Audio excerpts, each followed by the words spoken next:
From the Astrodome in Houston, it's Major League Baseball. The Chicago Cubs face the Houston Astros. Participating advertisers in tonight's game are Miller High Life. If you've got the time, they've got the beer. True Value Hardware Stores.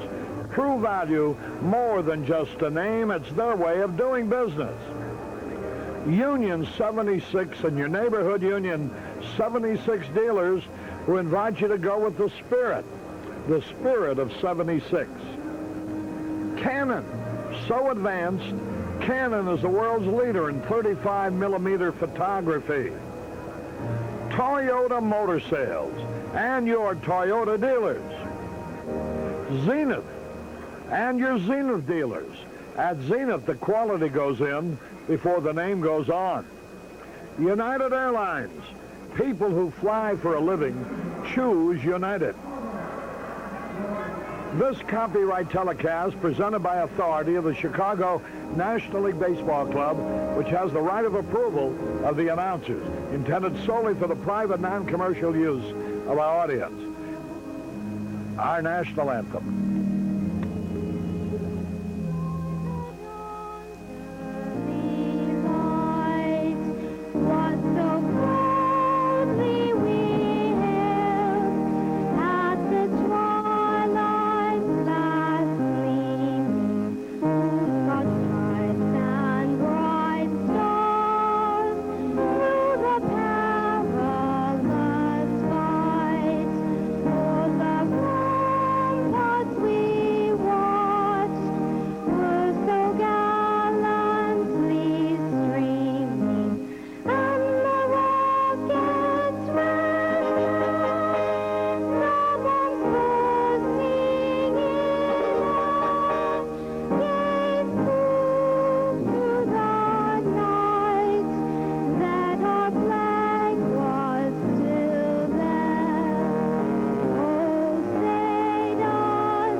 Patricia Myers, 14 years old, singing the national anthem. Any publication, reproduction, retransmission, or other use of the picture, description, and account of this game without the express written consent of the St. Louis National League Baseball Club, the Chicago National League Baseball Club, is prohibited. Buddy Harry Carey from the Astrodome speaking for Lou Boudreau. Vince Lloyd and Milo Hamilton will be with us right after the All-Star break, being released from the hospital tomorrow. We're at the Astrodome, which means we don't have to worry about the weather, but I can tell you it's very hot outside. Fortunately, it's only 68 degrees here. And unfortunately, the crowd is very, very small. They're just about ready to write off the Houston Astros with football coming to the picture here in Houston, where it's quite a football city anyway, next month. The lineups for tonight's game are as follows. For the Chicago Cubs, Sandberg. Ryan Sandberg playing third. Kennedy, Junior Kennedy at second. Bill Buckner at first. Leon Durham in right. Jay Johnstone in left. Gary Woods in center. Jody Davis, the catcher. Larry Boa, the shortstop. Alan Ripley will be the pitcher. For Houston, we'll give you their lineup in a moment, but right now we're ready to play baseball, and stepping in is Ryan Sandberg, and we're ready to go.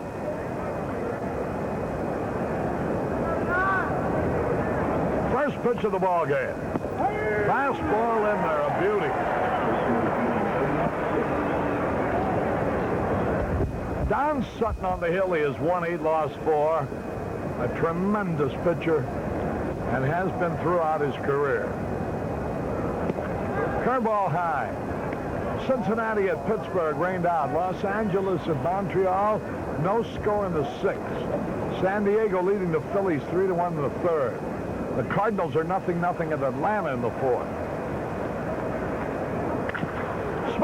smash. Nice play by Howe. Throws to first for the out. Art Howe playing third base. Throws out Sandberg on a hot smash. They got Knight moving over from third to first, and Howe, who played first the last time we saw him, is a third. Here's Junior Kennedy, got a big base hit last night. Fastball high. Don Sutton on the hill.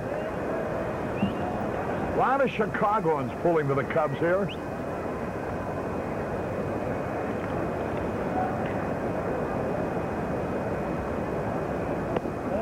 Slider a little bit outside.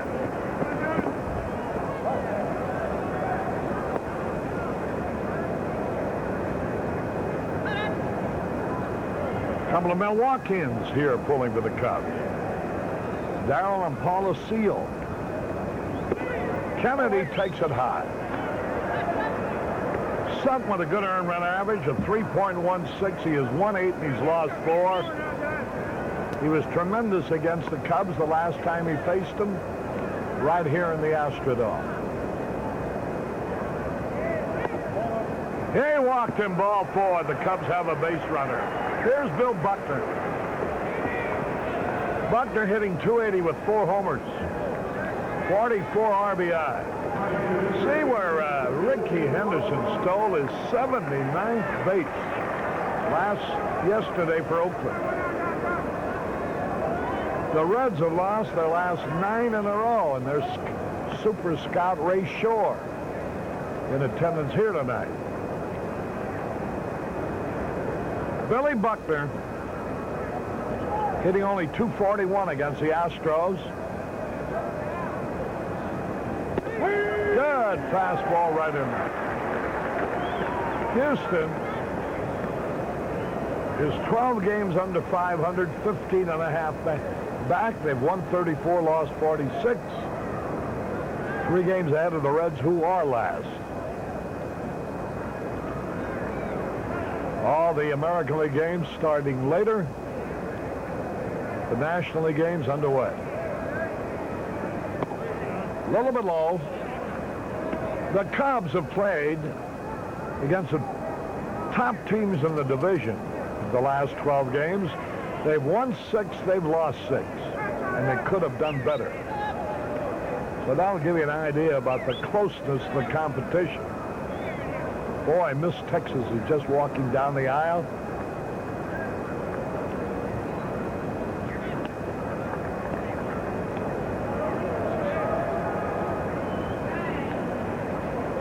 Bill Buckner waiting. Throw to first, the runner back. 1 out, 1 on, no score, first inning. Art Howe playing a wide third base. Long drive, foul into the left field corner. I guess it's about 8,500 to maybe 10,000 people here. Maybe more. Doesn't look like more. But we're not expert in guessing the dome attendance. We're not expert guessing any attendance. We're not expert, period.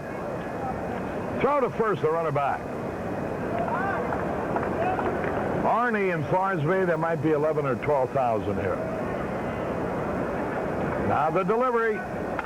There's a looping liner in the right field. A base hit. A runner going to hold at second. All right, Leon Durham will be coming up. Before the game, we asked him what he looks for when he faces Don Sutton. Well, Don Sutton is a pretty good effective pitcher there, and he got the great breaking ball, and then he can shoot the fastball right by you. But the main thing I just look at to try to swing strikes at the times, and you know, like I say, most of the time he's throwing the strikes, and I just got to be out there to be able to react to the pitches and you know, just wish for the best.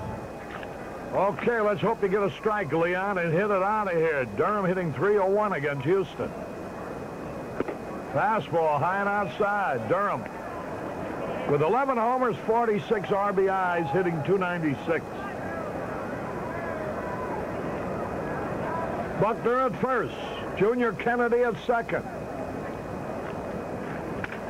Broken bat. Line drive. It's out of first. Double play. Holy cow. He split the bat in half. Look at Durham still holding on to one piece of the bat. He's still got it in his hands, Arnie. He just handed the broken piece of bat to the bat boy. He busted his bat in half, held on to the handle. It was a double play to the second baseman, Garner, who flipped over to first. And it is no runs, one hit, no errors, one left. We go to the bottom of the first, no score.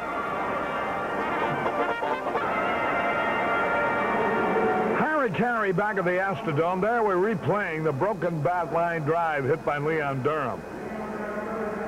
He wound up with the handle of the bat in his hand.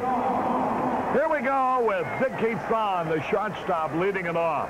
Alan Ripley's pitches a fastball high. Mark and Carla McArdle from Calumet City, Illinois are here tonight, pulling for the Cubs.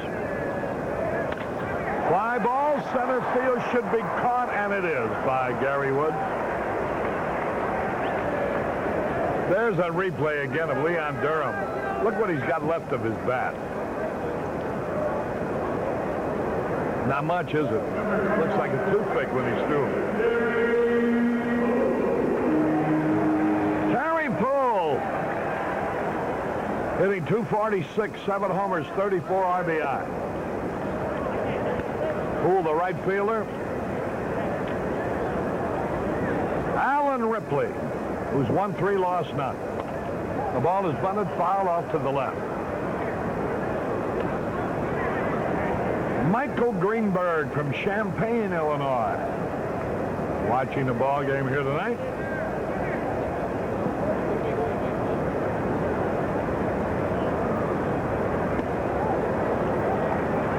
Jonas and Gladys Stutzman from Plymouth, Indiana,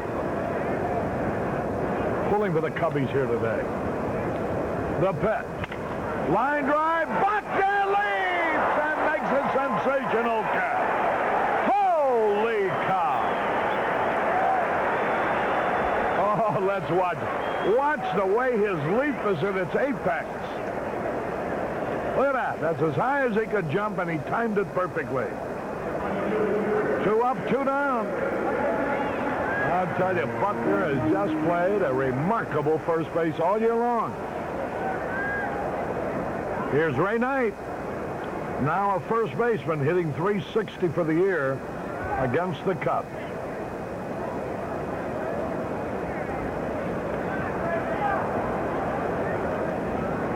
Houston as a club has only hit 36 homers. Only one team in the league that's hit fewer, and that's the Cardinals with 33.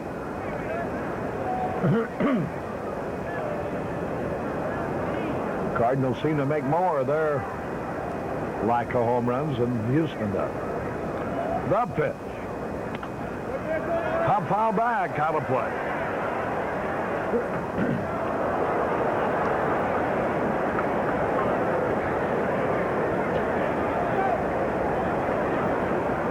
Tomorrow evening's game will start at a peculiar time indeed, so that the Cubs can get started for home, where they play Cincinnati Friday afternoon.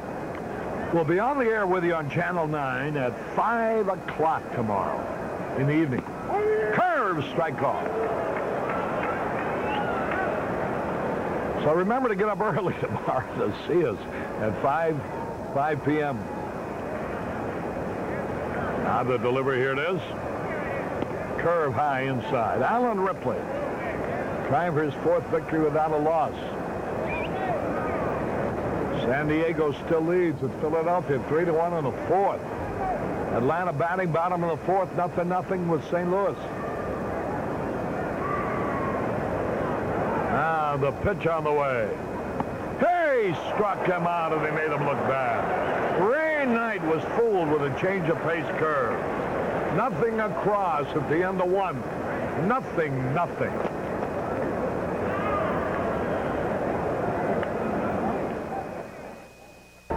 Harry Carey back in the Astrodome. Jay Johnstone leading it off. No score, top of the second. Sutton's pitch. Strike at the knee. Couple of newlyweds from Rockford, Illinois. Pete and Janet Lucas. Want to be remembered, their families back home in Rockford.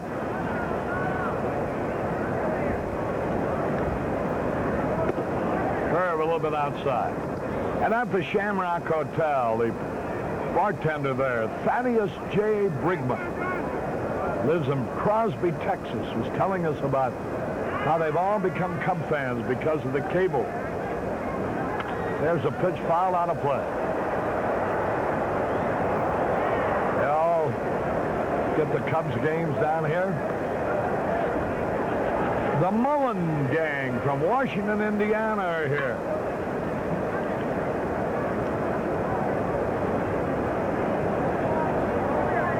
The pitch.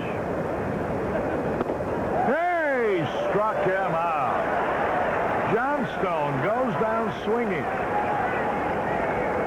The Cubs against St. Louis, Pittsburgh, and Atlanta in the last three series have broken even 6-6 and really should have done better.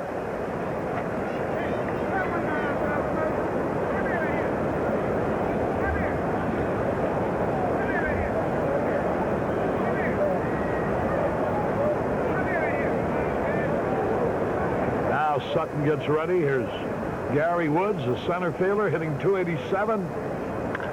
There's a drive. Left field going to be caught. Jose Cruz. That ball was well hit. It was hard to hit him out of here. 2 away.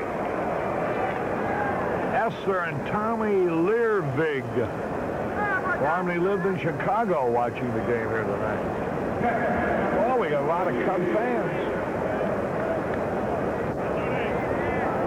There's a guy who says, can you say hello to my girlfriend, Lori Felkowski? I miss her so. Phil Coffey, 24 years old. You're in trouble, pal. There's a strike call. You miss her, so pick up the phone and call her. Only cost you about $1.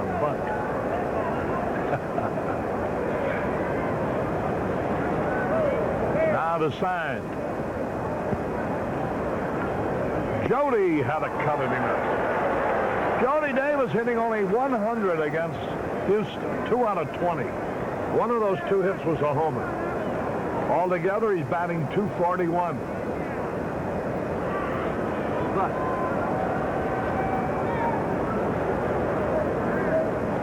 This guy's going to be a tough cookie to beat. Don Sutton, he's won 8, lost 4. Fastball outside. Terry Gubbins in a group from Purdue University. The Boilermakers are represented from Lafayette, Indiana.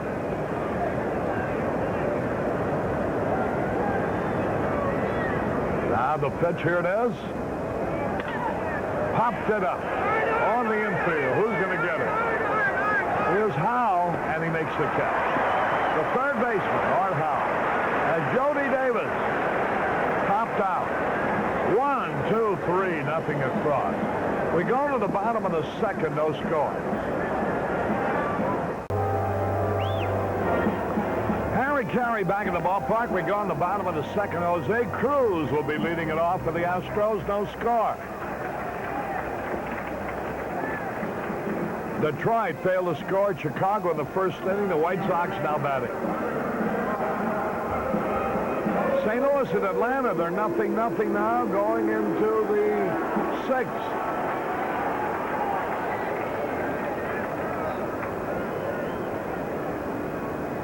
Jose Cruz.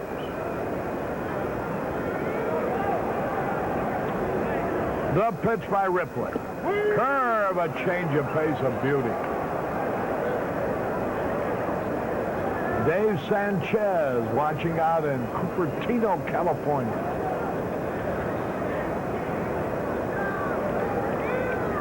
Off speed, and it's a little bit low. A ball and a strike. Cruz. No homers, 3 RBIs against the Cubs. Smash, base hit in the center field. Cruz around first, holding on.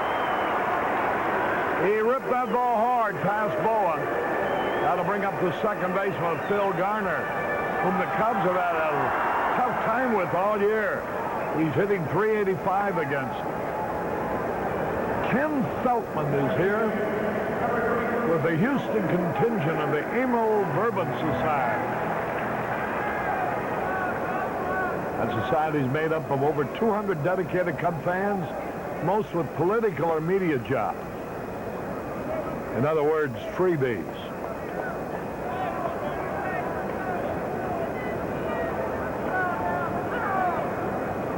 The pitch. A little bit high inside. Tom Briscoe, attending the National College of District Attorneys. He's from Waukegan, pulling for the Cubs here. So the Cubs have a lot of support in the stands at the Astrodome. There goes a runner. Bouncing ball. Nice play by Sandberg. The only play is first base, he's out. Now there's the difference. In starting the runner, they kept away from a double play. Because with Cruz going, Sandberg knew the only thing he could do was throw to first base, which he nicely did, as you saw. Well, we mentioned Lafayette, Indiana, and the Purdue University boys. Doug, Debbie, and Kate Frank from South Bend, Indiana are here. Tony Scott hitting .245. Slow curve, a little bit low and outside. Scott, no homers, 12 RBIs.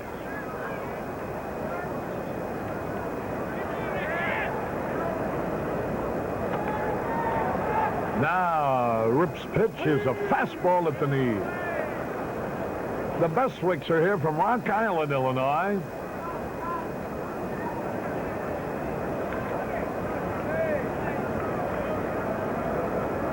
A ball and a strike.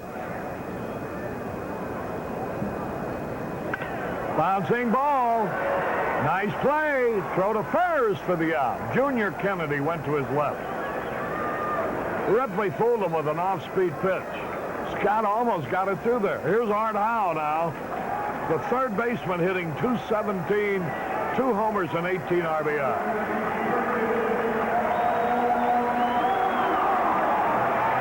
Chris and Diane DeLay from DeKalb, Illinois are here.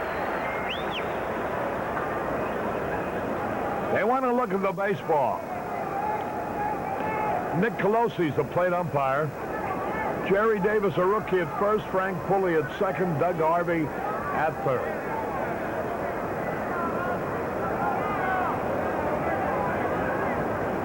The pitch to Howe.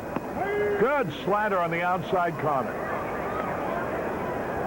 You're watching Chicago Cubs baseball through WGN Channel 9 Chicago.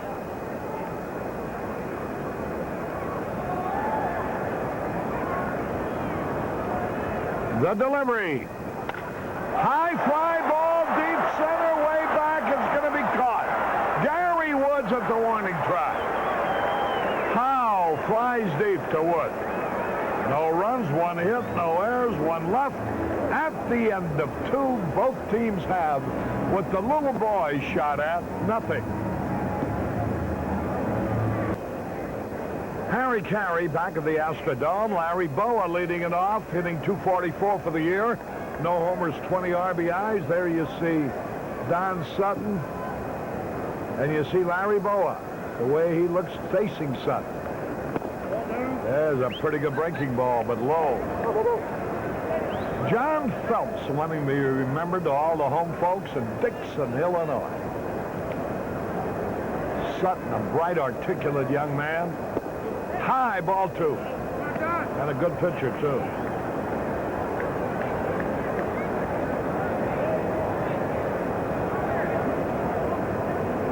Larry, Tom, and Boyle wanting to be remembered to the people on Eddy Street. Bouncing ball, first baseman, pitcher covers the toss. He's out. From Nate to Sutton covered. One away, here's Alan Ripley.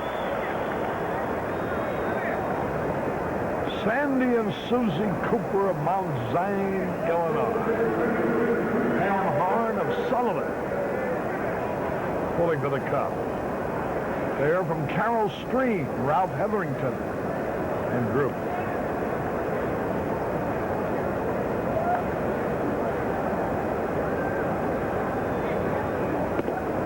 Ripley had a swing and he missed.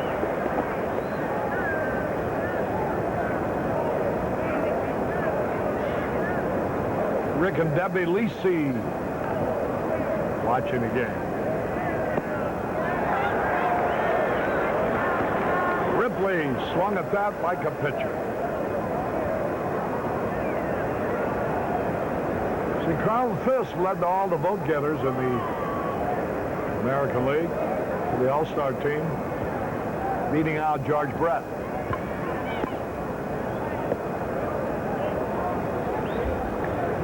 Two strikes and a ball. The first three outfielders in the National League by votes are Andre Dawson and Tim Raines of Montreal, Dale Murphy of Atlanta.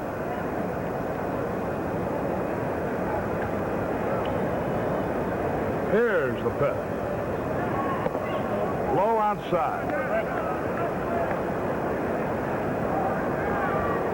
Leading catcher in votes is Gary Carter, first baseman Al Oliver, second baseman Manny Trio, third baseman Mike Schmidt, shortstop Dave Concepcion.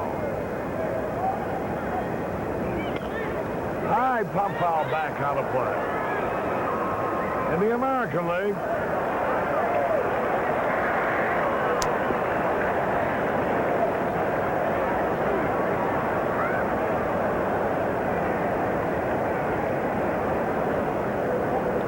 Carlton Fisk is the catcher. Rod Carew at first, Bobby Grich at second, George Brett at third, Robin Yan of Milwaukee at short.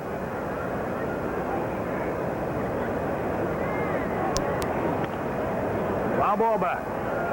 And the three outfielders, Reggie Jackson, Ricky Henderson of Oakland, and Fred Lynn, also of California.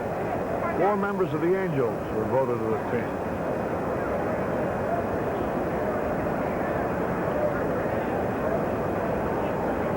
Two balls, two strikes.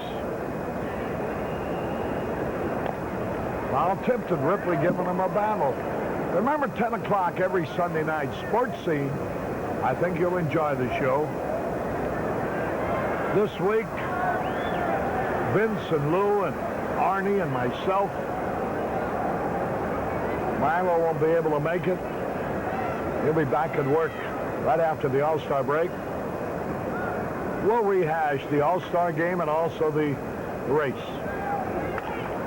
A looping fly ball. The shortstop is there, and he makes the catch. Dickie Thon took care of Ripley's pop fly. Boy, oh boy, since being in trouble in the first inning, Sutton now is retired 6 in a row.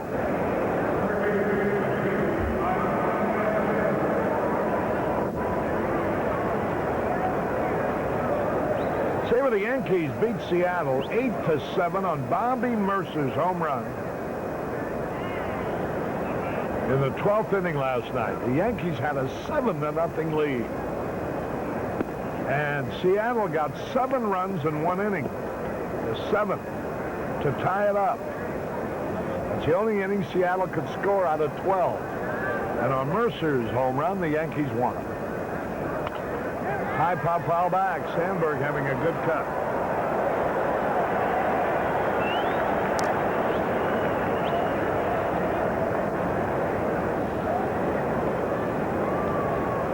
No score. We're in the third.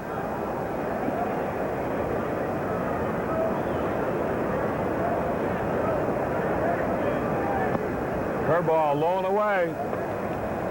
The Gregories from Kenosha, Wisconsin, pulling for the Cubs. And Don French and his son from La Crosse, Wisconsin are here. There's a drive, but right at the left fielder. Hey! Almost gets over his head. Jose Cruz made an over-the-shoulder, one-handed stab.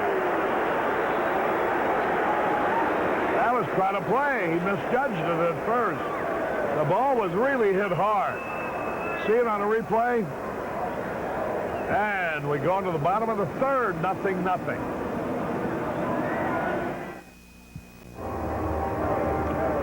Harry Carey back at the Astrodome. That game was merely delayed by rain in Pittsburgh. It has not been canceled. They're just starting.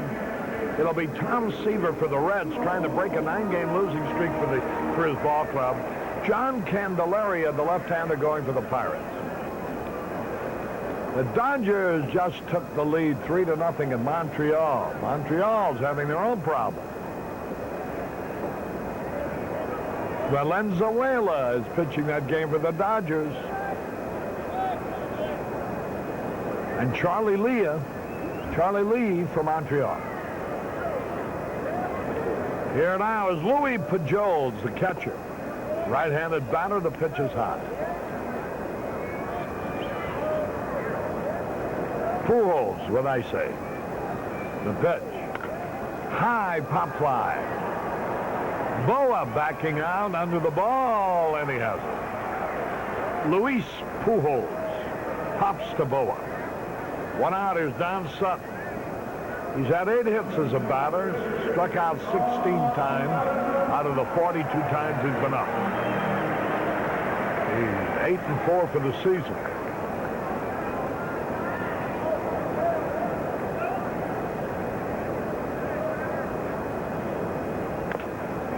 There's the pitch, a little tapped on the third base line. That other rolling goes foul. For San Diego, Tim Lawler is pitching at Philadelphia.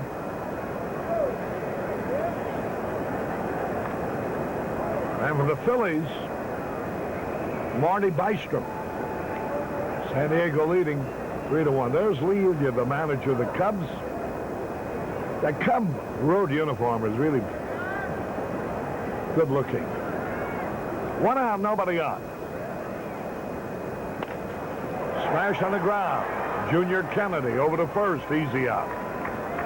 2 up, 2 down, and here's the leadoff man, Dickie Fahn. For the Cardinals, Joaquin Andahar, their ace. And for Atlanta, Ricky Mailer. Well, I'll take that back. It looks like it's Mailer was scheduled, but according to this, it's Camp.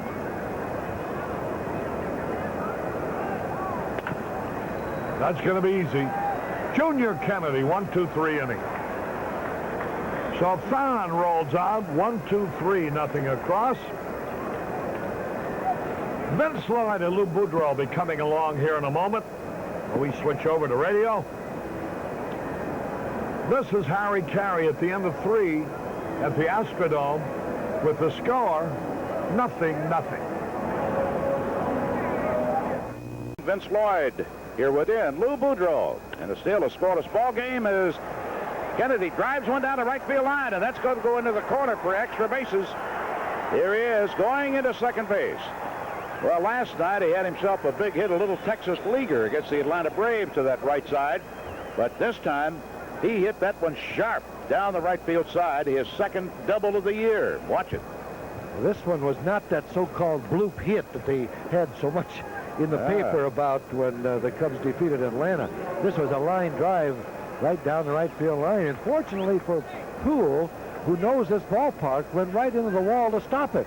It could have gone beyond him and rolled around the right field for an inside-the-park home run. But he stopped it for a double. Wish it had.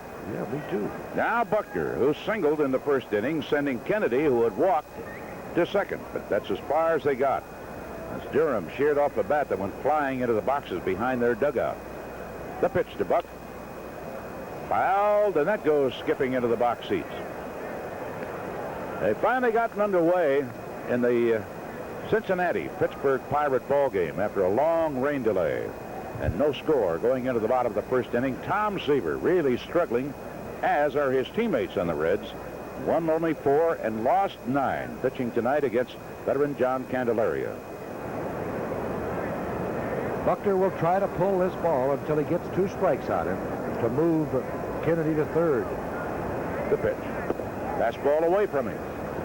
And you could see Sutton turn that fastball over that time. Well, Sutton, Vince, will try to keep the ball away from him, hoping that Buckner will not be able to pull it. Two former Dodgers battling one another. And Buckner now 8 for 30 for the year against this club.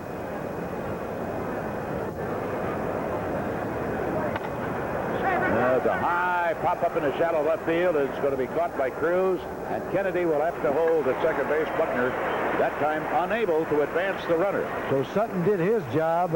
Buckner did not do his job. Let me see. I show Buckner now. That's his 13th time he's come to bat with a man either at second or second and third with nobody out and not been able to advance him. 13, and he has done it. I show him 8 times, so he's struggling in that position. This is right. Here's Leon Durham. Sheared off the bat. Fortunately, nobody was hurt when they went into the box seats. And wound up a double play as Sutton escaped the jam in the first inning. He only allowed us 3 hits, 2 singles by Wills, 1 by Sandberg at Wrigley Field when he beat us earlier this year. There's a perfect strike on Leon. As we mentioned a little earlier, Sutton going to his fastball and fast slider much more in this ball game than normal. Usually he's termed a curveball pitcher. Fastball, and it missed inside. And he's known to doctor up that ball once in a while. Oh, good kid. Don. Oh, I didn't want to bring that up. I shouldn't have, should I? Heavens to Betsy. You wouldn't do that.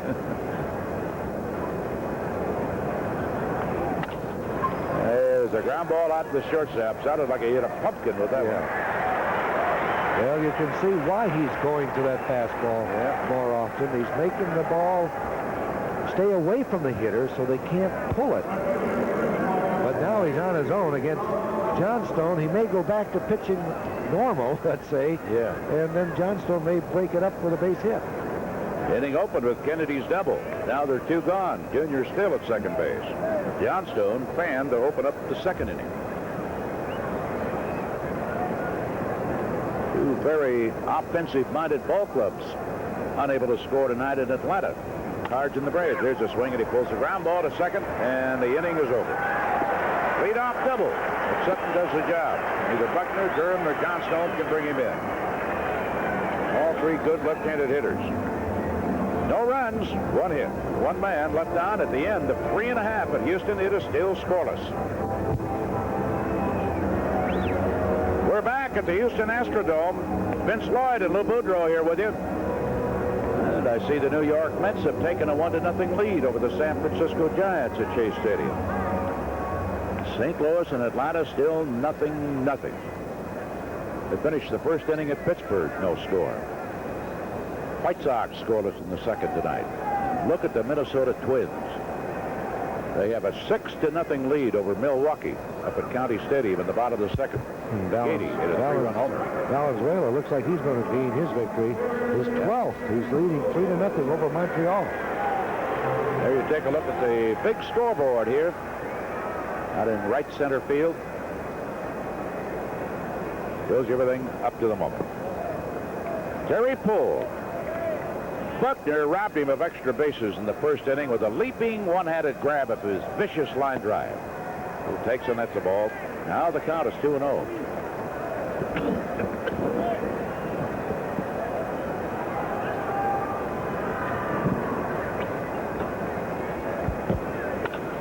Drive in front of Durham. Nobody could rob him of that one. That's hit number 2.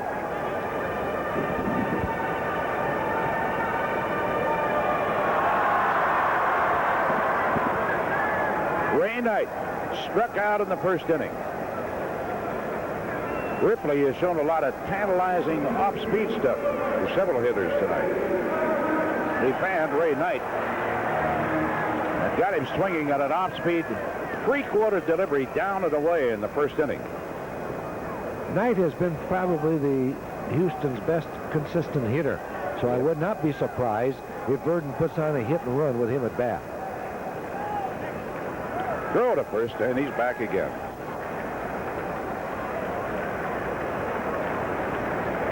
Fernando going after number 12 tonight. Montreal has really hit the skids lately. Dropped 12 out of their last 15 ball games, but of course they're still in the race. They're only 4 games out. But the ball in too close, 1-0. Left-hander Jose Cruz due up next.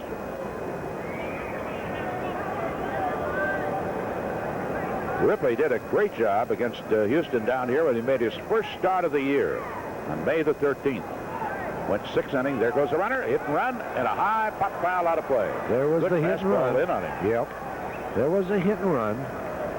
When I mentioned the situation is set up for the hit and run, I will not pick the pitch. Yeah. Normally. Yeah. I let the manager pick the pitch, but then when Ripley got behind 1 ball and no strikes tonight, he put the hit and run on. Now Verdon likes to repeat his thoughts, so let's see if he repeats it here. Good lead at first base. Oh, there's a ball. There's the ball. Yeah, That is the second block this year by Alan Ripley, and they've got themselves a man at second base. Watch Ripley now, and you can see him break his knees. Yeah. He broke his knees right there because he felt that the hit and run was on, and that runner had made a move. He made the throw to first base. That's all he had to do. Yeah. Then he had him caught off because Poole actually set up the hit and run by moving too quickly, but then Ripley had his mind set up to go to the plate. And he couldn't change it. Sometimes that's why you need a woman out there in the hill. Well, I'm not going to make any comment on that. The curveball swung on at a high fly ball to Durham. Should be easy. The runner tagging up at second. He's going to go to third. Here's Leon's strong throw, but cut off. And now Houston with a golden scoring opportunity. A man at third with 1 out. Now here's the play. Knight doing his job, going to right field, hitting the ball fairly deep, and the runner Poole tagging up. Now here's quite a difference in the top of the inning. The Cubs opened up with a double and couldn't move their man. And here's the break of the ball game with a single, a balk. Then they move their man to third. Now let's see if we can hold them from scoring. And one of their top RBI guys, in fact their leader, Jose Cruz, stepping in. 42 runs, batted in. And a swing and a foul on a breaking ball. He singled to lead off the second inning. On the hit and run, Garner hit a tough, tricky short hopper to Sandberg at third, who made the play on him, but Cruz advanced to second. Then he went to third on another infield out, and now Ely has had the infield come in. The pitch. Curve and a little bit low. In the 6 innings that Ripley pitched against him here, he allowed just 2 hits. There's the infield in on that carpet. Boy, what a big advantage it is for the hitter. Swung out of miss. Analyzing curveball. 1-2.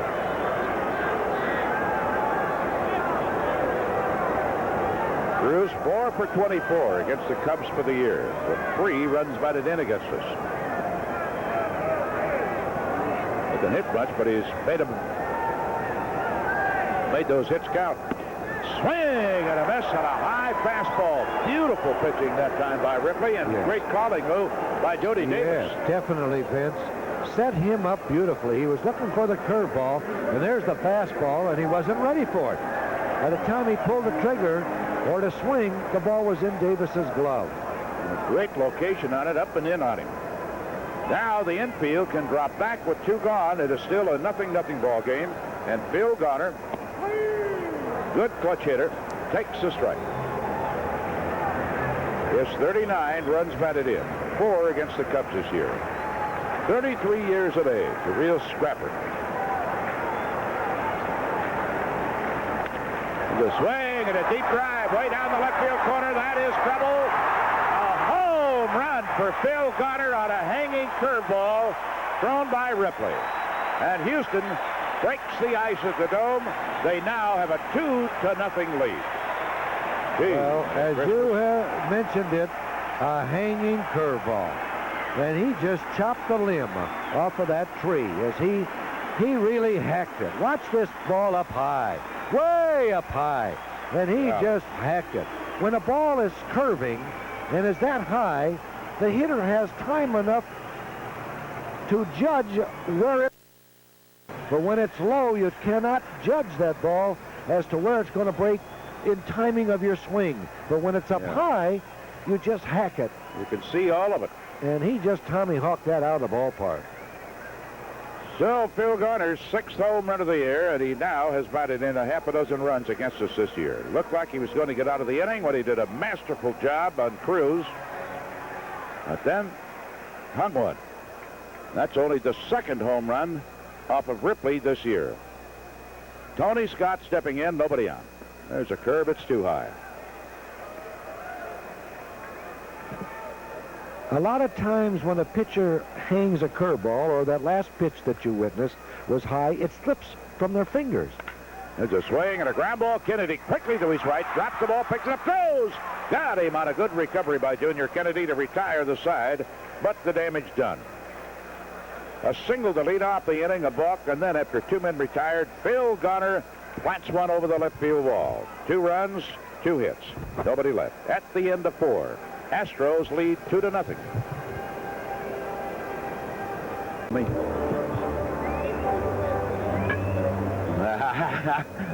Yeah, that's Jane, all right. Oh, I'm Tarzan. Tarzan just went to the restroom.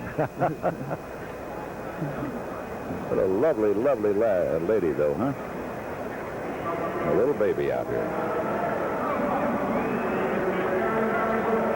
One of the players' wives, Yes, of the Astros. Yes, it is. Yeah, the pitcher Frank LaCordy. This is, Frank LaCordy. We may see him before the evening is over. Well, let's hope so. We get to their bullpen.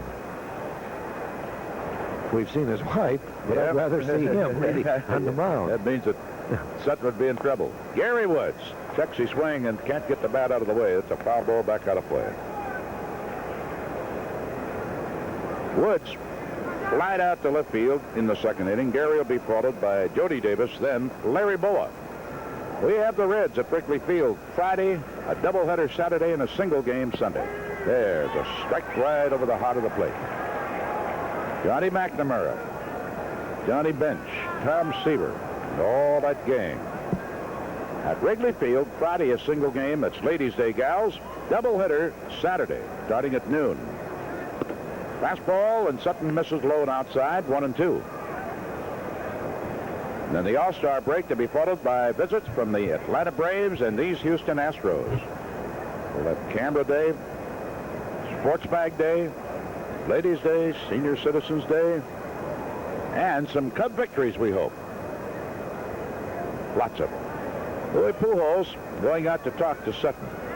After Sutton pitched so superbly against his old teammates, the Dodgers, last Friday in Los Angeles and got a victory, 4-1, just missed going the entire distance, he stayed out there. Well, this ball club went to Pittsburgh. He has a home in the Los Angeles area. Matter of fact, remember early this spring, he asked to be traded so they could be near his home? And the Astros says, forget it. Here's a swing and a fly ball down the left field line. It is out of play, out of the warning track.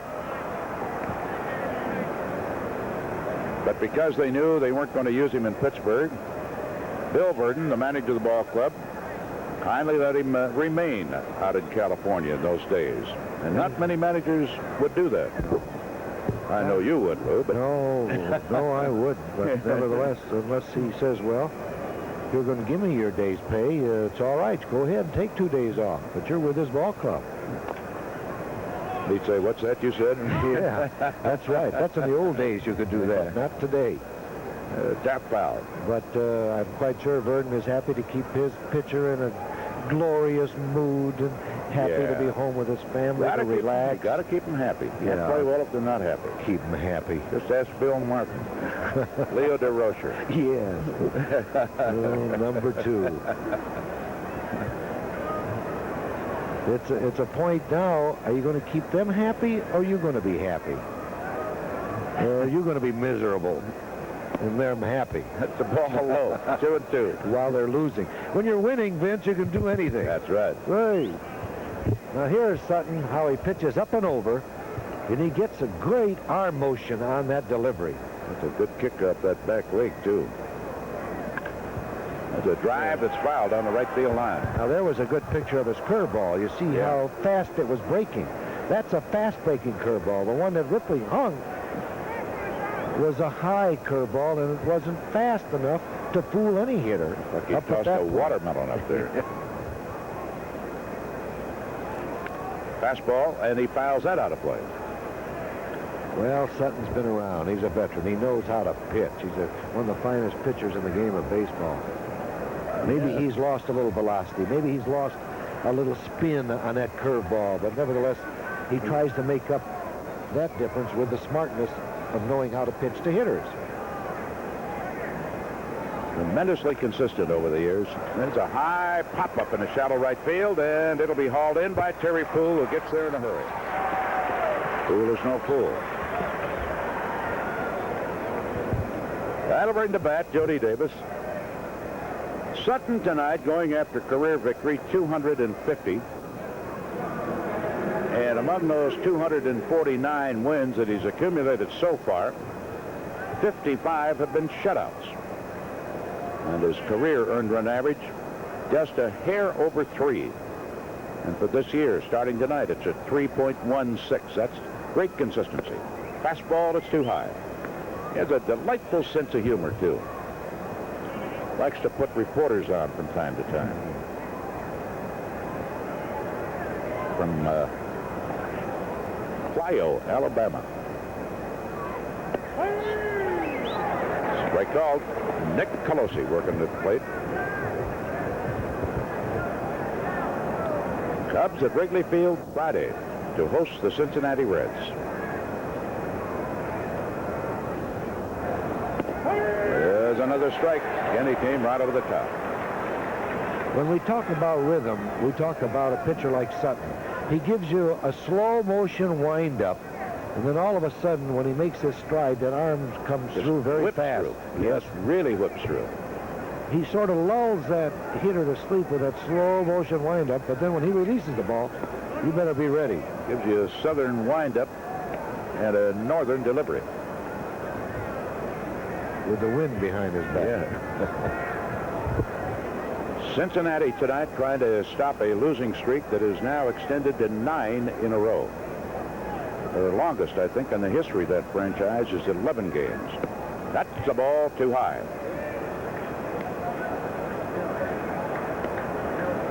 We're talking with their chief scout, Ray Shore, just a little while before we went on the air tonight. And he is extremely upset with the writers covering the Cincinnati Reds, not just in Cincinnati, but from nearby towns such as Dayton.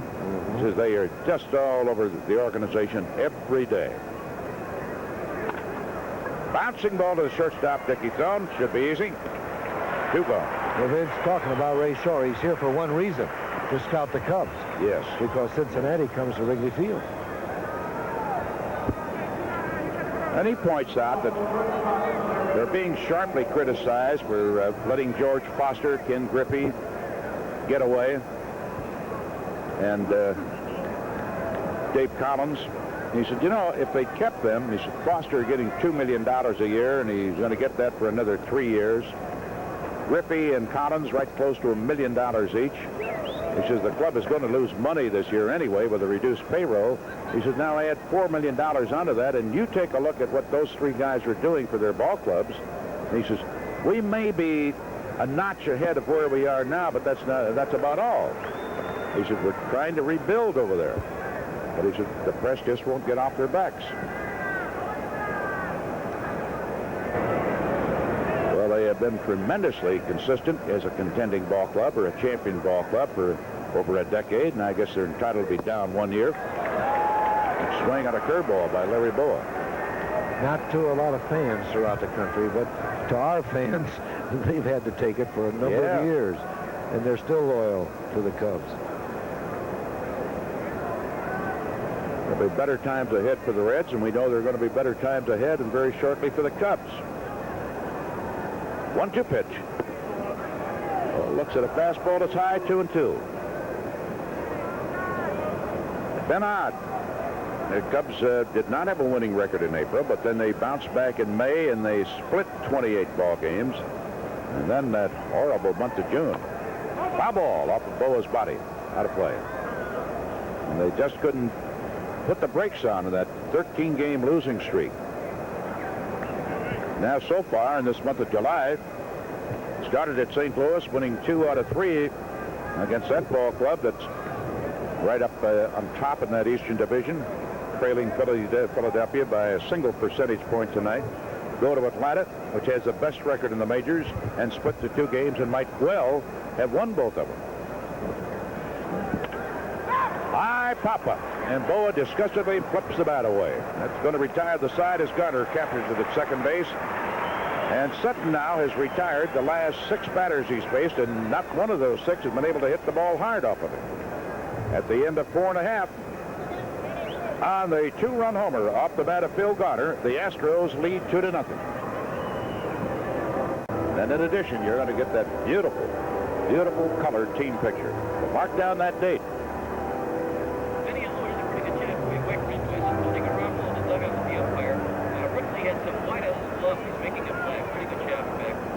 Now what they're doing there, that's the Cub trainer, Tony Garofalo. And what he is doing, there was some white substance of some kind that had gotten on that black glove that Alan Ripley uses, and between innings with the umpire looking on, Nick Colosi, Tony Garofalo was blacking out that area on the glove.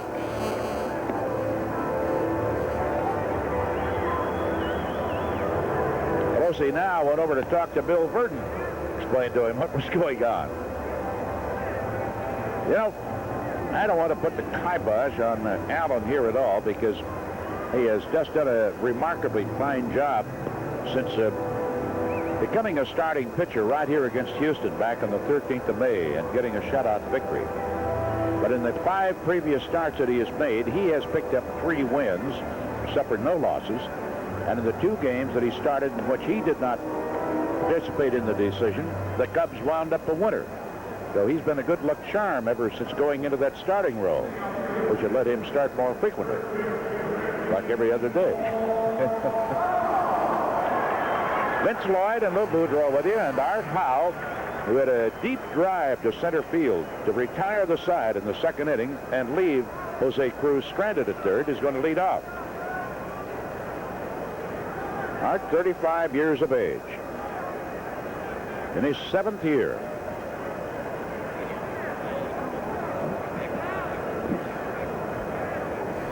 Yeah, we'll have the All-Star break next Monday, Tuesday, and Wednesday, and after that, Milo Hamilton is going to be released from the hospital tomorrow. And that's good news in itself. Milo then plans to be back at the microphone when the Cubs resume the homestand right after the All-Star break, with the Atlanta Braves coming to town. And the count on Art Howe. Ball 1, strike 1. Houston has played a little bit better ball on the road this year than they have at home. He lets up on that pitch, and he's way out in front and taps a weak foul ball. Picked up by Sandberg. Pittsburgh has taken a 3-0 lead in that rain-delayed game against the Cincinnati Reds in Pittsburgh. Wouldn't that be something? Seaver, if he suffers a loss in that game tonight, would have a record of 4 wins and 10 defeats, and Cincinnati would have suffered its 10th straight loss. Sidearm curve into the dirt. Several of the Cubs came out early this afternoon and took some extra batting practice. Junior Kennedy, Bill Buckner, Jody Davis, Larry Boa, and Keith Moreland. And Moreland's father drove about 250 miles from their home in Texas to be here tonight to watch his son, but he's not going to be able to see him play unless Keith comes in as a pinch hitter or something. Curveball to Art Howe, and he fans. That's the 3rd strikeout by Alan Ripley tonight. But he didn't come right over the top of that curveball, and he sure didn't hang it, did he? As he did to Garner. Now Louis Pujols filling in for Alan Ashby, the regular catcher, who's still out. He had smashed a finger on the throwing hand, and it still bothers him after he swings the bat a few times. But they expect Ashby to be back in action perhaps on Sunday. And if not, certainly right after the All-Star break. Pujols, 26 years of age. Popped up to Boa. And his only trip to the plate tonight. Ball 1 count to him. They have 3 hits.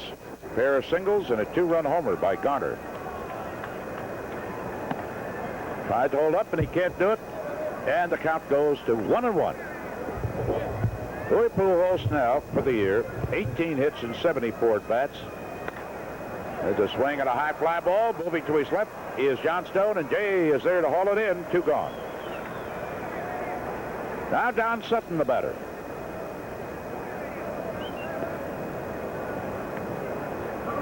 One pitch has been the difference in this ball game. He sure would like to have it back. You know, that's Bill Verdon.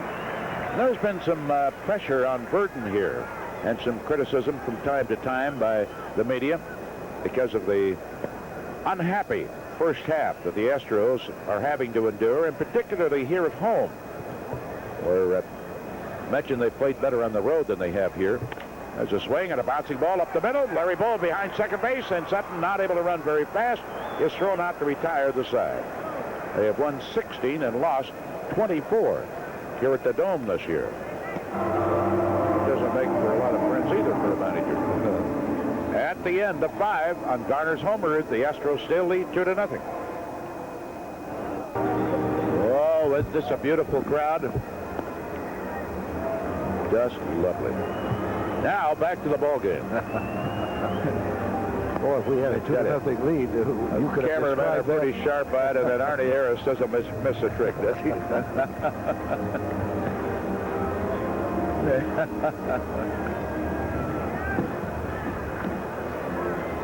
Vince Lloyd and Lou Boudreau here with you. We were just talking between innings, Lou and I, about the operation performed on Joe Sambito, the very fine reliever from Brooklyn. That's one of the problems that Bill Verdon and the Astros have had to contend with, the loss of this premier reliever. They thought it was going to be a simple bone chip removal in the elbow. Turned out to be something entirely different. Had to take a tendon out of the leg of Sambito. There's a swing at a bouncing ball after third, and Alan Ripley can go back in the dugout after swinging and grounding out on the first pitch. That'll bring up Ryan Sandberg. We don't know the details of that operation, but they told us just a little while ago. And instead of just a relatively simple bone chip removal, took the tendon out of the leg and transplanted that into the elbow. Yeah, almost like a Tommy John operation. And we're certainly hoping and wishing Sambito the best. Hope he can come back and pitch as well as Tommy John has done after his operation. That's right. I understand, Vince, he was 2.5, 3 hours on surgery. Well, it's just amazing what all they can do today. High pop-up and a fastball. It goes out to Tony Scott. Good location on that pitch by Sutton. When you get a good fastball in on the fist and inside on good right-handed hitters such as Sandberg, you can see how it ties them up. Sure They does. have to drop their elbows in and then swing at the ball, and consequently they get nothing behind the swing. That's why you preach to youngsters and also the veterans, keep your arms and the elbows away from the body. Keep them extended. Here is Junior Kennedy, who was walked in double. Ball too high. I don't know of any major league pitching staff that has endured such major losses as the Astros have over the years. Jim Umbright a few years ago, felled by cancer. Don Wilson. There's a swing and a shot over third, but it is foul, says Doug Harvey. Ooh, thought that was going to be a base hit. This year they also lost the services of their second ace in the bullpen, Smith. Yes. Jim Umbright, Don Wilson, died such a young age. James R. Richards is still trying to make a comeback down in the Florida League from the stroke that he suffered. Strike called right over the outside corner, 1-2. San Diego leading at Philadelphia in the bottom of the 6th inning, 3-1. The Mets leading the Giants 2-0. That's in the 8th inning at New York. And Atlanta taking the lead over the Cardinals 2-0 at the end of 6 in Georgia. 1-2 delivery. Swung on and a low liner knee high to the second baseman Garner to retire the side. For the first time tonight, Kennedy is retired. No runs, no hits, nobody left on. That's 9 in a row. Retired now by Sutton. We move to the Houston half of number 6. It'll be the top of the batting order up. They still lead 2-0.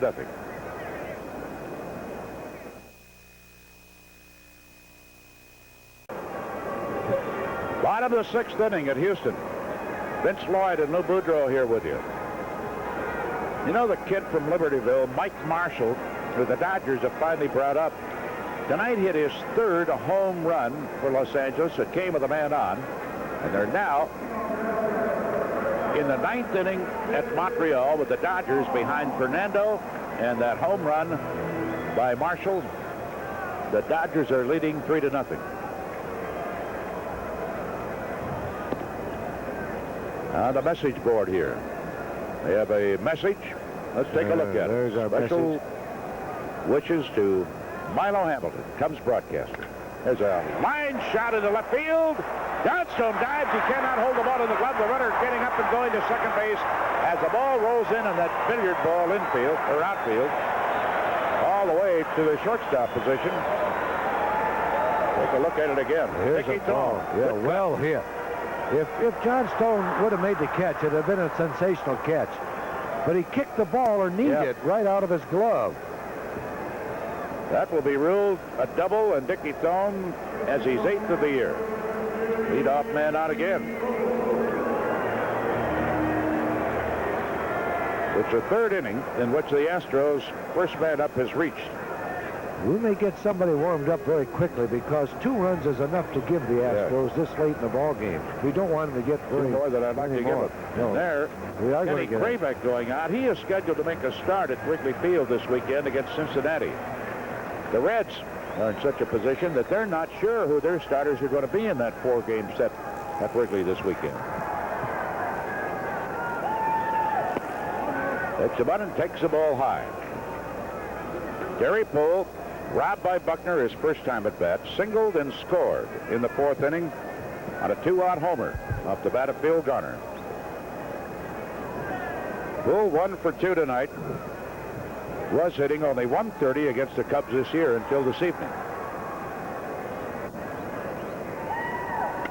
Fastball swung on at a high fly ball into left center field. Johnstone is out. The runner at second base is tagging. There he goes to 3rd. Here's Jay's throw way off target. And Sandberg alertly getting over to keep it from going into the Cub dugout. And Ripley was over there also to back it up. Well, Vince, now watch Jay Johnstone on this play. He did not get set up properly to make the throw to 3rd base. Consequently, he was way off target. Had he backed up and circled that ball, it was high enough to circle and come in and get his angle to 3rd base lined up, it would have been a much closer play, and he might have thrown the runner out. But as it was, Vaughn taking advantage of that, advances to 3rd easily. Now, Woods had to make a long run over because he was in right center field for Poole. It would have been better had he been able to get to it. He could have made that catch on the run going towards 3rd base and gotten more on the throw. But he couldn't, he didn't, and they got a man on 3rd with 1 out, the infield coming in, and a ball low inside. Ray Knight has fanned and lined to right field. They lead 2-0. This is a tough hitter. He makes contact. Sure does. He can bunt for a squeeze. He can try to get that ball in the outfield. Ripley has a tough assignment here to retire Knight without the run scoring. He is hitting .337 against the Cubs for the year, including his 2 at-bats tonight. Couldn't hold up on that pitch, and it's in there for a strike. Ray gets out, think things over. Don French and Son are here from La Crosse, Indiana. They want to wish Dick French in La Crosse a speedy recovery from a recent operation. That goes for all of you. Yes, definitely. Get well and come out to Wrigley Field. See if we can't root the Cubs to a lot more victories than they've had in the first half of the season. With the infield in, Ripley facing Knight. Strike called. A beauty. 1-2.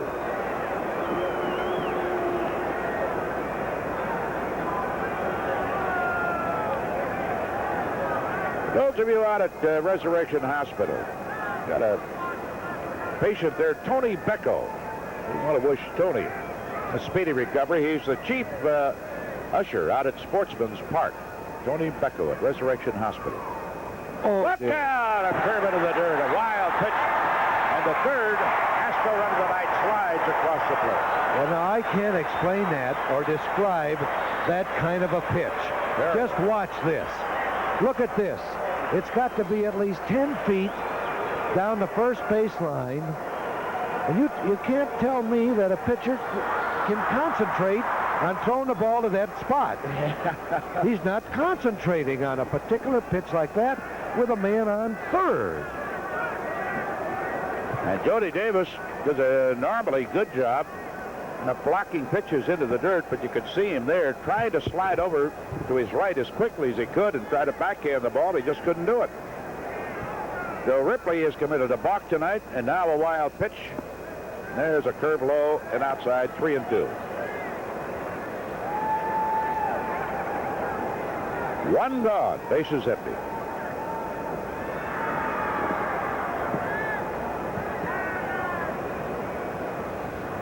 3-2 pitch. It's a shot down the third baseline. That's going into the corner for extra bases. Scooped up by Johnstone. Gets away from it. Now here's the runner coming around second, heading to third. The throw by Boa to Sandberg. Out at third base. Whoa, did Boa ever get rid of that ball in a hurry? Well, he just turned and flipped it right to Sandberg, who was over the bag. And here's a short relay, but watch Knight. Now there's the ball, bounces past Johnstone into the corner. Johnstone throws it to the shortstop Boa. That's only about 12 feet from Sandberg. He tossed it to Sandberg, and we might have gotten a call on that, too. Yeah. Because it looked as if Knight dove into the bag, and his hand was on the bag, but Duck Harvey says no. Well, I'll say this for Harvey. He was in a good position to make the call. Yes, he was. But the camera indicated that Knight was in there, but there's no beef from Don Leppert, the coach at third, or from Knight himself. So the bases are empty following the double. Let's take another look at it. Let's take a look at this slide. Here's the ball. Boa throws to Sandberg, who straddles the bag. There's the slide. There's the touch of the Maybe tag. that hand missed the bag. It appears from that angle as though the right hand was going into the bag, but you can't really be sure. It might have just missed it.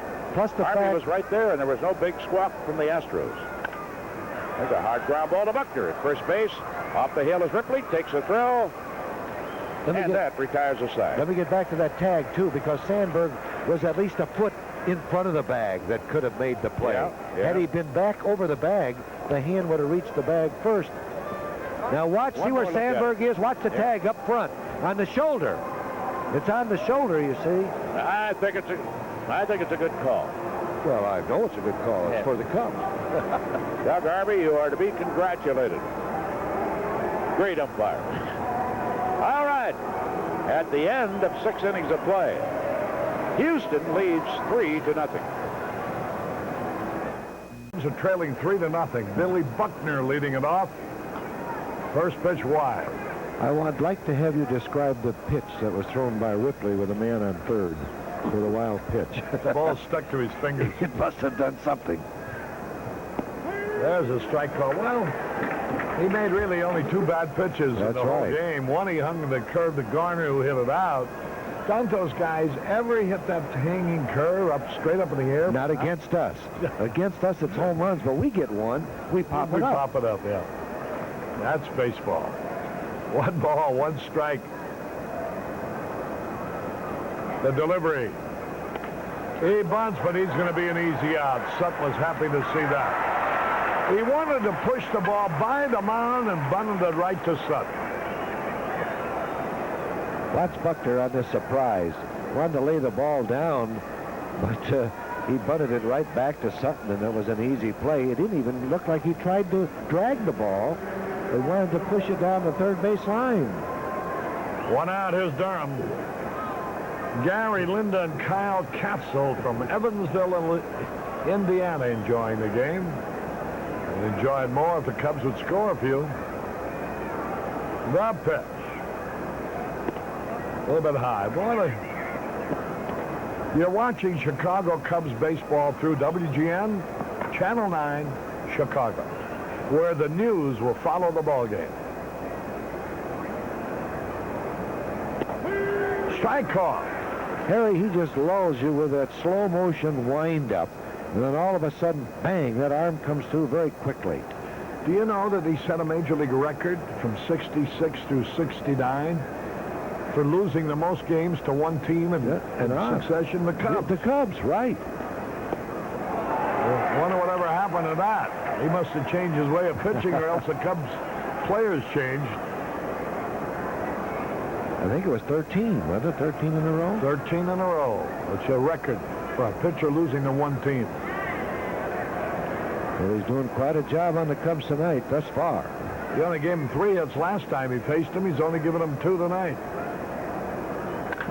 There's one, though, I think. Yep, base hit. Durham grounds a single to center. And that is the 3rd hit. Buckner got one in the 1st. Kennedy doubled to right to start the 4th, and nothing happened.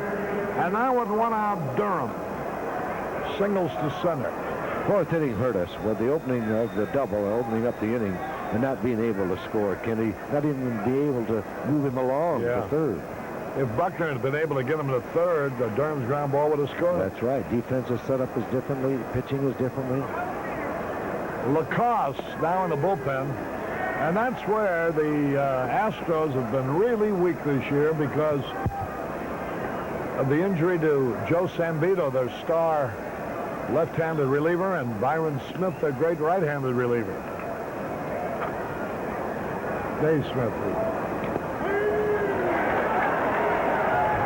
Well, Johnstone is quickly in the hole. 2 strikes to nothing. 1 out, 1 on. 3-0 in favor of Houston.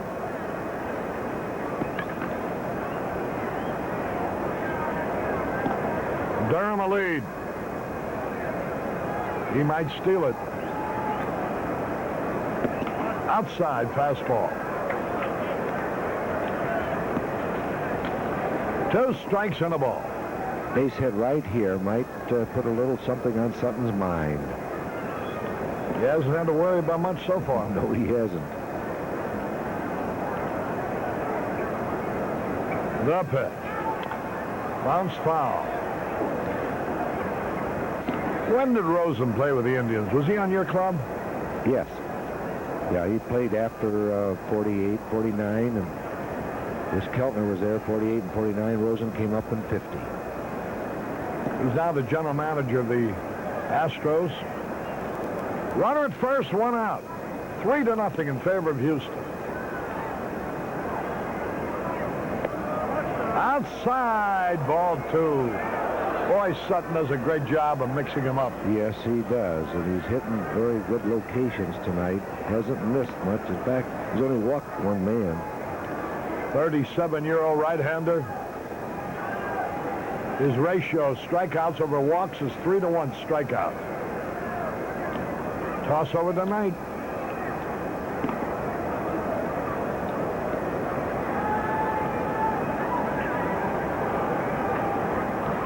The pitch. Ball 3 outside. I see Bruce Suter's going to be out about 6 days. Yes, he has a pulled groin muscle. He has to stay off of it until after the All-Star break.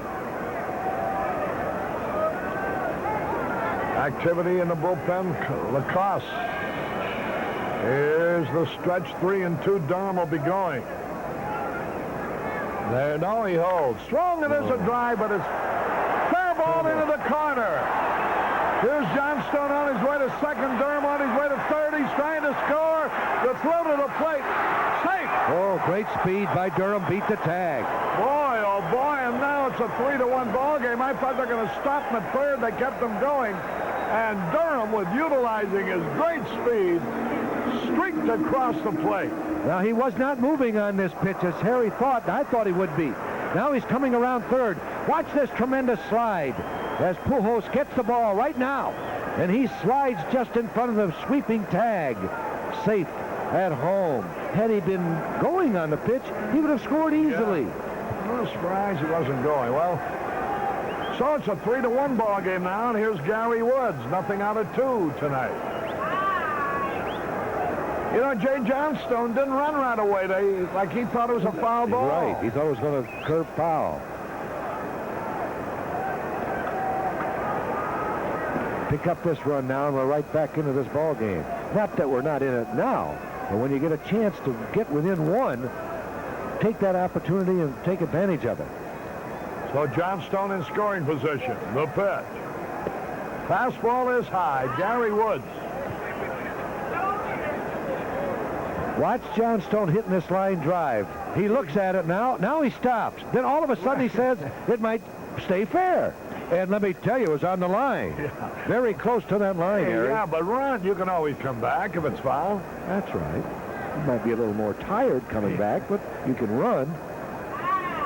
He had a cut. Gary Woods needs no introduction to this ballpark. He played with Houston. As a matter of fact, he figured in a play that cost them a division title when they left third base too soon on what would have been the winning run, which would have sent them in the World Series. The run was nullified because of his leaving too soon, and the Phillies then won the game in extra inning. He's in the hole. 2 strikes and a ball.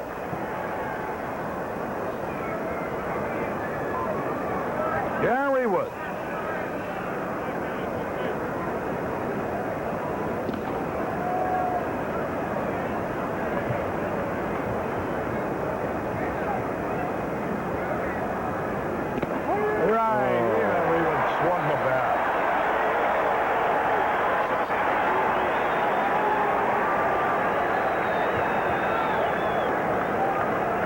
To be critical about Woods on anything because he has done more than you had any right to expect him to do. He was a fringe ball player going into spring training, and he winds up being a regular center fielder. Here's Jody Davis now.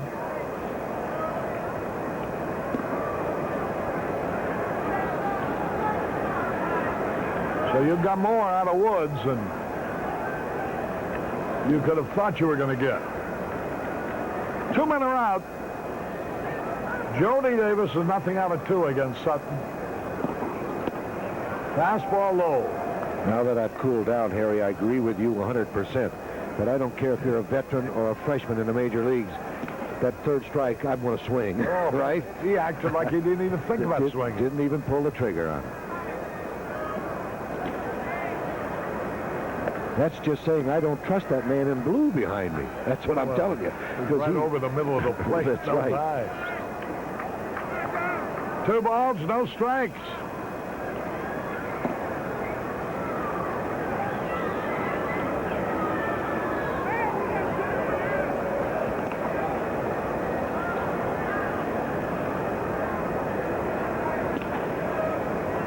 Oh, to pick that run up. High pop foul out of play. Jody Davis had that uppercut swing going for the down. Atlanta got that run back. Cardinals batting in the 8th. Atlanta 3, Cardinals 1. White Sox have taken the lead over Detroit 1-0 in the 6th.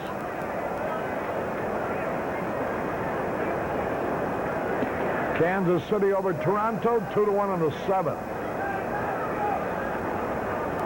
Valenzuela pitching for the Dodgers. Outside. And the Dodgers have beaten Montreal 3-1. Valenzuela's 12th victory of the year.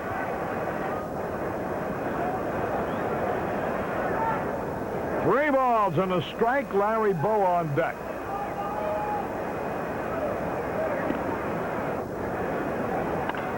Long drive, right field, going to be caught. Poole is there. yes. The Cubs get 1 run, 2 hits. No errors, 1 left. We go into the bottom of the 7th. It's Houston 3, the Cubs 1.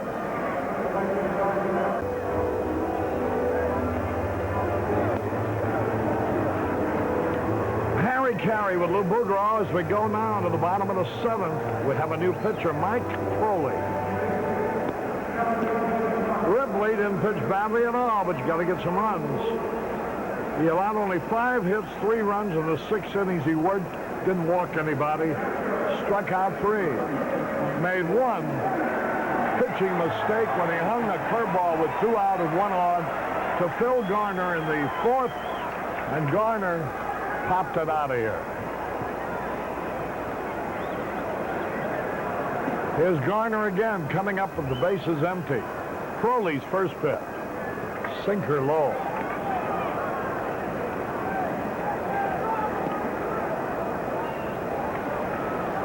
Veteran Mike Crowley. There's a ball bunted. Let's see if Sandberg can get him out. He does. Nice play. Boy, Sandberg's reactions are so quick, Lou. They're great. Always ready for anything to happen. Watch him come in and charge this ball. Gloves at both hands with the glove, and then fires to first base. A great arm. Great release, and it wasn't even close. There's Tony Scott now. We'll have Boa leading off in the 8th inning. And then the pitcher will have a pinch hitter for Crowley. Fastball outside. Bill Campbell limbering up in the bullpen.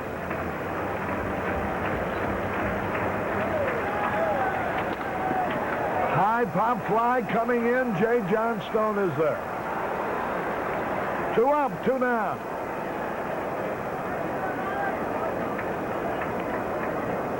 Here's Art Howe, nothing out of 2.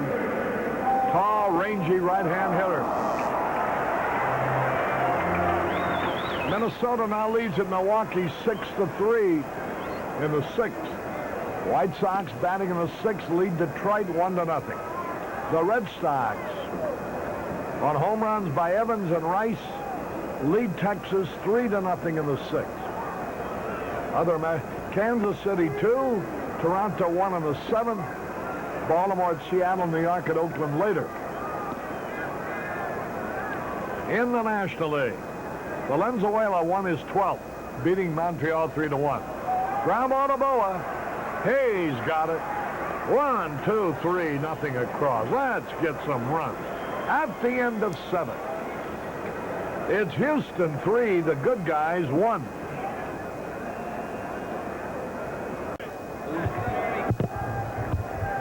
Harry Carey back at the Astrodome. We go now into the top of the 8th. Larry Boa will lead it off. Boa's nothing out of 2 tonight. Well, we need some runs, some hits and runs right here. Sutton rubbing that baseball up. They think he scuffs them up, but nobody's ever able to catch him. And he goes his merry way along. Here's the pitch. Fly ball, easy out on the first pitch. Cruz. Boa pops out to Cruz. 1 out. Bump Wills is going to be the pinch hitter. Wills will bat for Crowley. Wills hitting .256. 5 homers, 24 runs batted in. Time running out on the Cubs, who've done no hitting at all today. 4 hits, good for 1 run.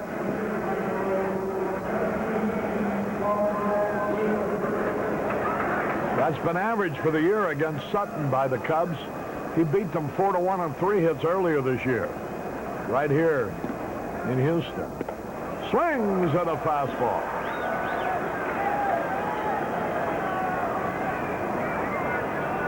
On Bain's homer, the White Sox lead Detroit 1-0 in the 7th in Chicago. Curve, strike 2. Bump Will,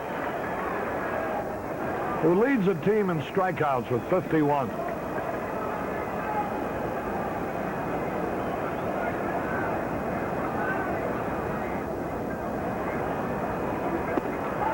Make it 52. It took 3 pitches to strike him out. No contest there, was there?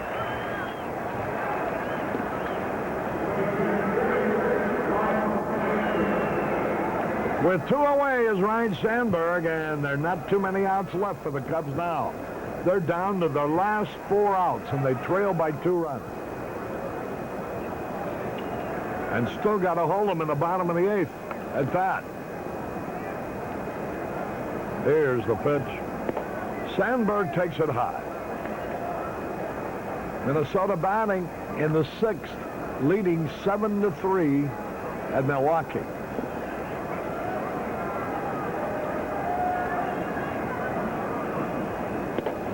Fastball high and inside. Junior Kennedy will be next.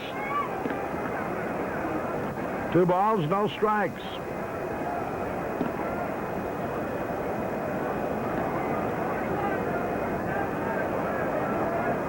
Sutton hasn't walked but 1. Strike call. 2 balls and a strike. Right-hander continues to work in the bullpen for Houston. 2 right-handers.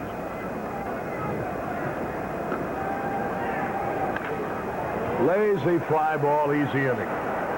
1-2-3, center fielder under the ball, and he has nothing across. The Cubs will have Kennedy, Buckner, and Durham, and if anybody gets on Johnstone in the 9th, we go to the bottom of the 8th. Houston 3, the Cubs 1. 15th camera day.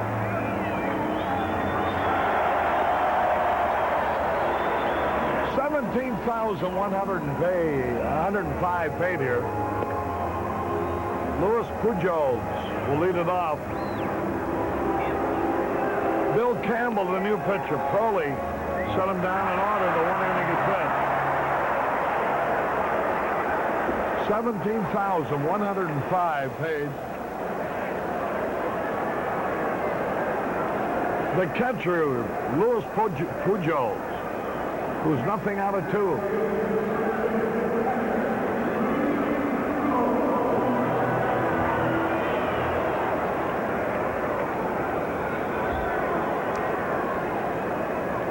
I always forget to pronounce the J's like H. That's why I call him Good Kid. Should be Pujols. That's it. 1 strike to nothing. High pop fly on the infield. Kennedy back, calling for it. Hayes got it. Pujols pops to Kennedy. 1 out. Here's Don Sutton. He should get a big hand.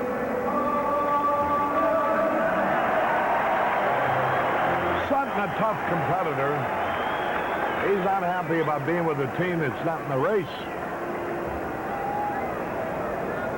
Campbell's pitch bounce up the middle. Kennedy, a nice play. Throws to first for the out. 2 up, 2 down. It'll be all up to the Cubs in the 9th. They're only 2 back, and they have the good hitters coming up.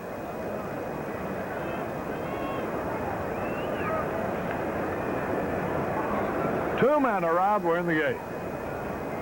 1 pitch in this ball game turned it around, didn't it? 1 mistake by Ripley, and yet he pitched a tremendous ball Yes, game. you can't fault our pitching. Allowing Houston 3 runs on 5 hits. We're up against a tough pitcher tonight, Sutton, but that's when mistakes really are exaggerated and hurt. Here's a curve low.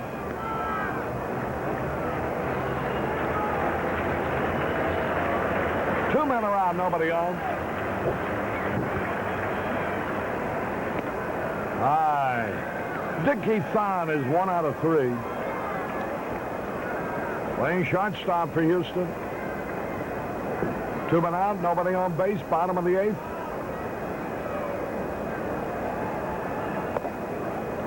You know, Lou, I don't want you to misunderstand. I wouldn't misunderstand. I know that you have an artistic, ethereal love of baseball, as I do. Ball 4, Thon gets a base on ball. But when pitching is emphasized, it sure is a dull ball game. True. Absolutely. The spectators like to see hits and runs and movements. But pitching is so predominant in baseball.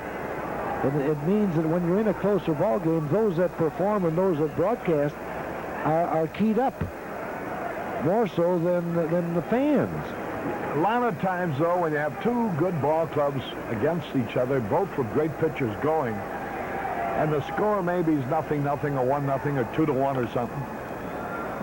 What happens, though, even against good hitters, the ball is in play a lot. And the defense has a chance to make plays. But this has been a real Dullsville ball game. Since Garner hit the home run, you almost figured you could go home. That's because we're not hitting. The Cubs are not hitting. And you've got to give credit to Sutton. But in a close ball game, mistakes become a rarity. And this is where I think baseball, the real loyal baseball fans, are interested in a 1 or 2 run ball game because they realize what's going on in the minds of each individual that is participating out there. And you know those ball players are keyed up in a 1 or 2 run ball game. Terry Poole, the batter, he's 1 out of 3. He got the hit, advanced on a balk, and then with 2 outs scored when Garner hit the homer off Ripley in the 4th. Quick throw, runner back. If we were promised that every game we played, our opposition would only score 3 runs, we'd like that, wouldn't we? Well, we should like it. We should score more than 3 runs. The pitch. There's a smash, base hit to right field. Here's a runner on second. Racing to third.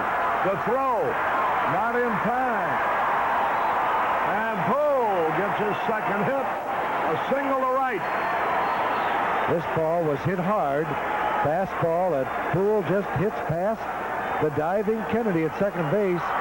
Durham charges the ball, makes the play at third, but Fawn just slides in under the tag. Now they have a tough hitter up there. Campbell got the first 2 men out, but now a walk and a single brings up Ray Knight. He doubled the left in the 6th. He's their best hitter.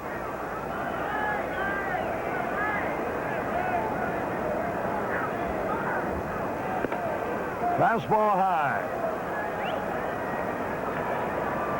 Tom Filer will pitch for the Cubs tomorrow night. And remember, it's an early start. We'll be with you at 5 p.m. Chicago time on Channel 9. The news will follow immediately tonight. There's a strike. A ball and a strike. 2 men out, 2 men on. We're in the 8th.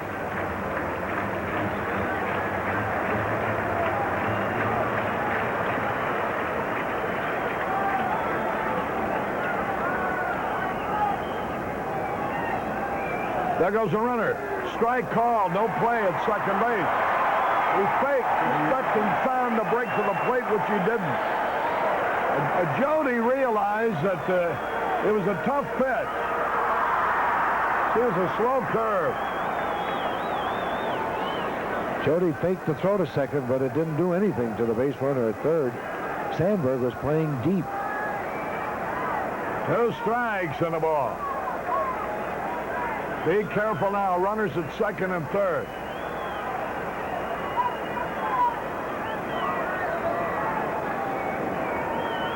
The pitch to the right-hand hitter.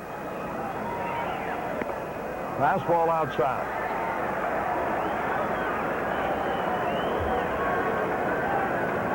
Our AD here in the booth, Joni Cobb. Probably a distant cousin of Tyrus Raymond Cobb. 2-2 pitch. Whoa, good save by Jody Davis on what might have been a wild pitch had he not made that great save.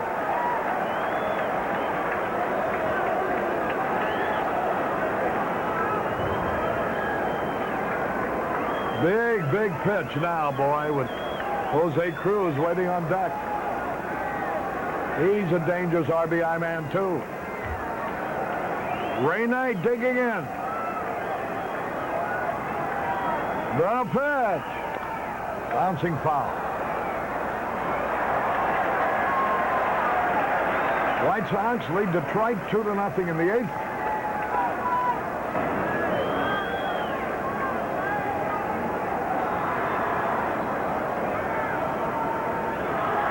2 on night. Hitting .320. He's 1 out of 3 with a double today. 3-2 pitch. The bases are loaded. 2 walks and a single.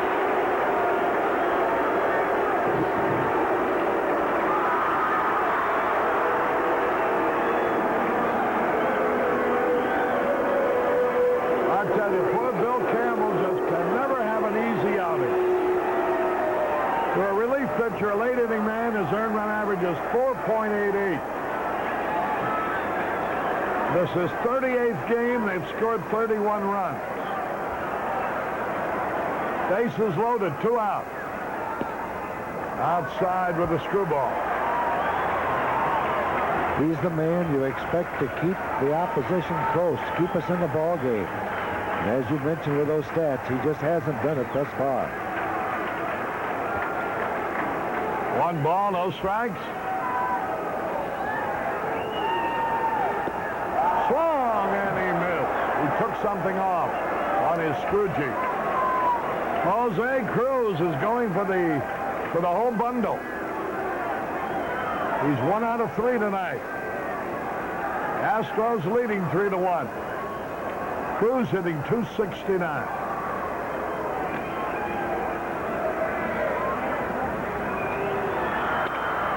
Line drive, left field, base hit, 1 run in, another man trying to score. Throw to the plate, safe.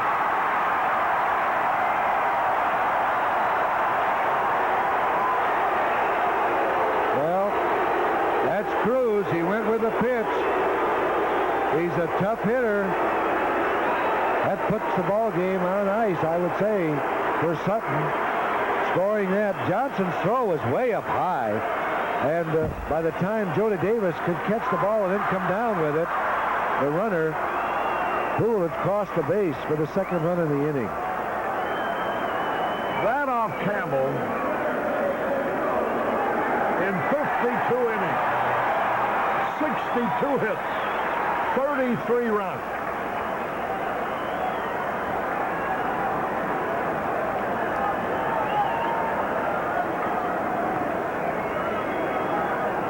Look at the baseball. Well, if he was going to do something with the baseball, he'd have done it on the other pitch to Cruz. It's a little late now.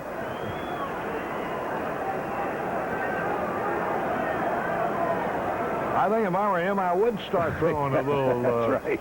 You're scuffing the ball up or getting a little saliva on it because he's not getting them out with what he's throwing.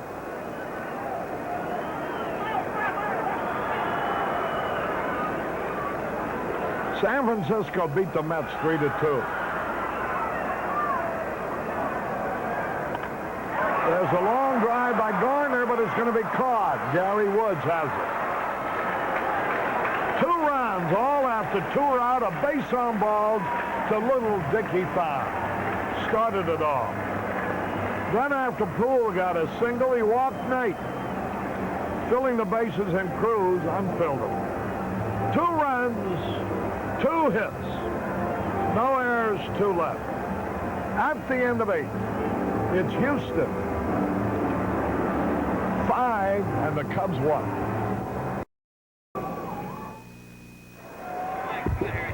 Harry Carey and Lou Boudreau, we go into the 9th. The Cubs now are trailing 5-1.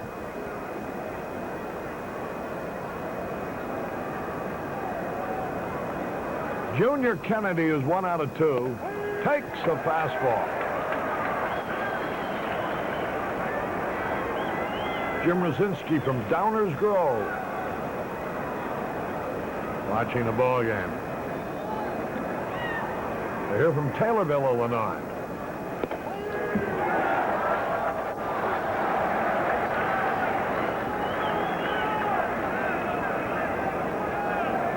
Harry and Monica Yamamoto are watching the game. Must be friends of Yosh Kawana.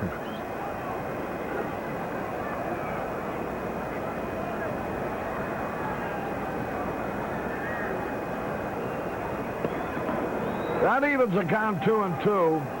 Sutton going for his 250th victory of his career.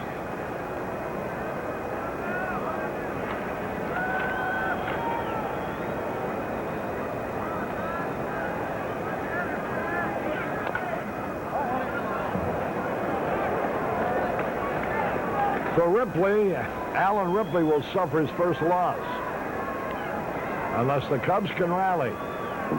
In other games, Pittsburgh still leads Cincinnati 3-0 in the 7th. Candelaria. Valenzuela won his 12th, beating Montreal 3-1. San Diego holding on to a lead at Philadelphia 4-3 in the 9th. High pop foul out of play.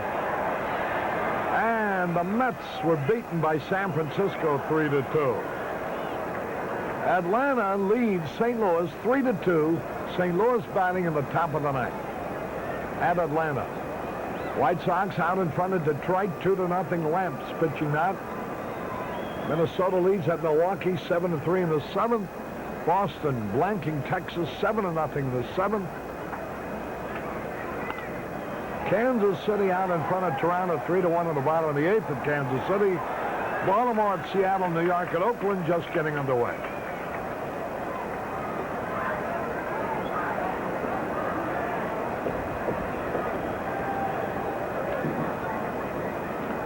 Two balls, 2 strikes.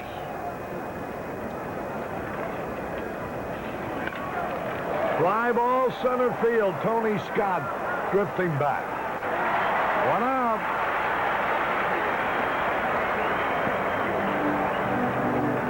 All Sutton is doing now is just using that overhand good fastball, making the Cubs hit the ball, hoping that they'll hit it deep to one of his outfielders. You know, as great a pitcher as he is, and he's going for his 250th victory, he's lost 188, so he's close to the 600 mark as a pitcher during 17 years. He still has a losing record against the Cubs over his career. This would be his 17th win if he gets it. The Cubs have beaten him 19 times. There's Buckner, 1 out of 3, 1 out.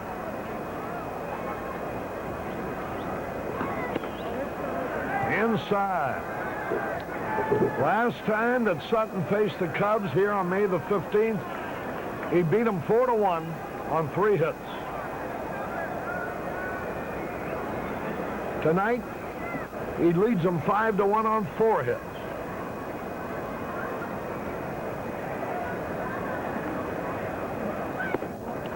Ball 3. He's only walked 1.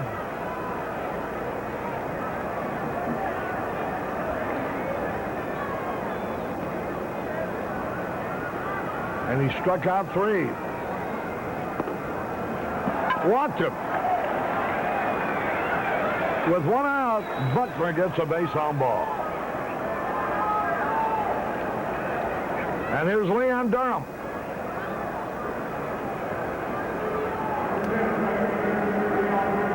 Arnie must have found a good book. I haven't heard a peep out of him for the last 3 innings. Our boy's going to the track tomorrow, and he's pouring over that racing form. We got to get some action for him right here at the bottom of the 9th, or top of the 9th, I should say. Look at that Atlanta, Lou. They beat St. Louis. 3-2.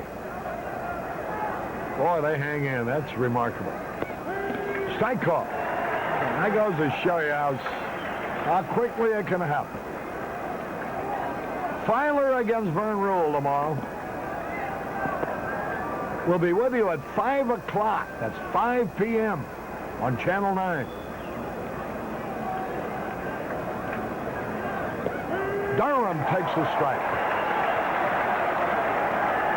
Jay Johnstone on deck.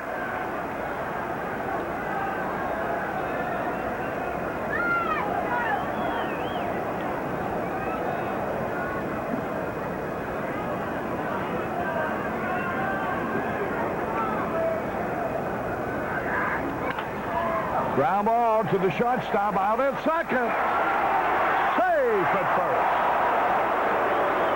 Durham, a tough man on to double up. Is that true? Because that was a perfect double play ball. Yeah, anybody else would have been a double play because watch this shortstop get rid of this ball very quickly. Doesn't take a step, uses his hips, throws that ball to second baseman, and Garner getting rid of it quickly, but only the speed of Durham beats the play and keeps the inning alive. So with 2 outers, Jay Johnstone, he's 1 out of 3.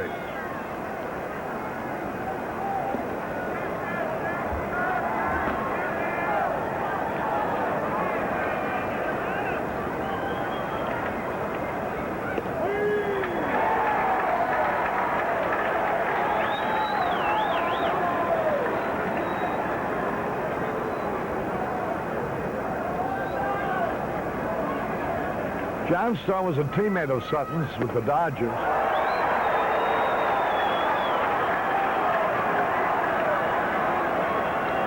He's in the hole, strike 2.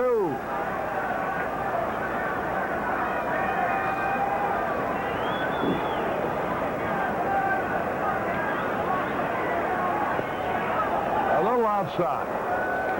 San Diego leads the Phillies 5-3, bottom of the 9th at Philadelphia. Giants beat the Mets 3-2. Atlanta over St. Louis 3-2. The Valenzuela and the Dodgers beat Montreal 3-1. Struck him out. The game is over. Johnstone called out on strikes, and Don Sutton does it again. The 250th victory of his career. Only 50 away from the coveted 300. We'll be back with the totals in a moment.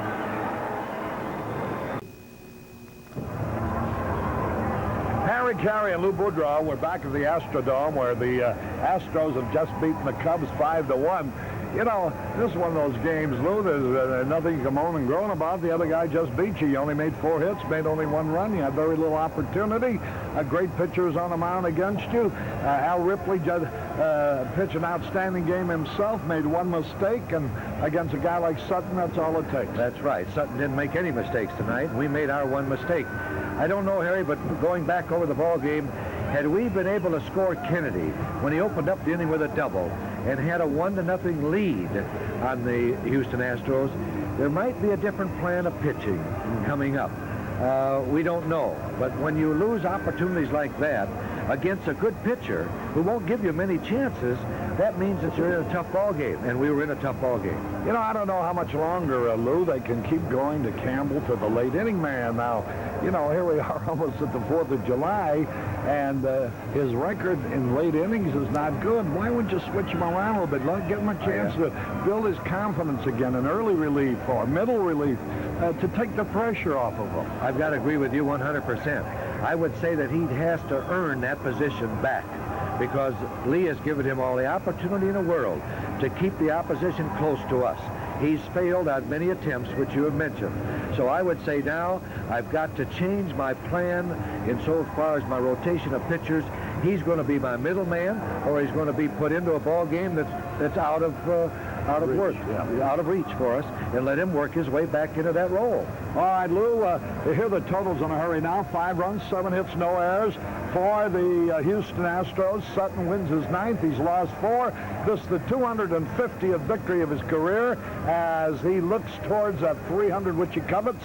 And now his record against the Cubs, he's won 17 and lost 19 during his career. And remember that he holds a record of losing the most consecutive games to any one team in Major League history when he lost 13 straight to the Cubs in the 3 years between 66 and 69. You know, my friend, if we win tomorrow night, I still think it'll be a good road trip. 1 run, 4 hits, and no errors for the Cubs. Alan Ripley, the loser, his first loss of the year, now 3-1. Speaking now for Lou Boudreau, Vince Lloyd, and Milo Hamilton, this is Harry Carey wishing you all a very pleasant good evening from the Astrodome. We're better than 17,000 paid as the Astros beat the Cubs 5-1. Our next televised game will be between the Cubs and the Astros tomorrow night at the unique starting time of 5 p.m. here on Channel 9. Participating advertisers in tonight's game were light beer from Miller, everything you always wanted in a beer and less. True Value hardware stores. True Value, more than just a name, it's their way of doing business. Union 76 and your neighborhood Union 76 dealers who invite you to go with the spirit of 76. Canon, so advanced, Canon is the world's leader in 35mm photography. Toyota Motor Sales and your Toyota dealers. Zenith and your Zenith dealers. At Zenith, the quality goes on before the name goes on. United Airlines, people who fly for a living choose United. The Association of Chicagoland McDonald's Restaurants. You deserve a break today. Our executive director, producer, Arnie Harris. Stay tuned now for the news.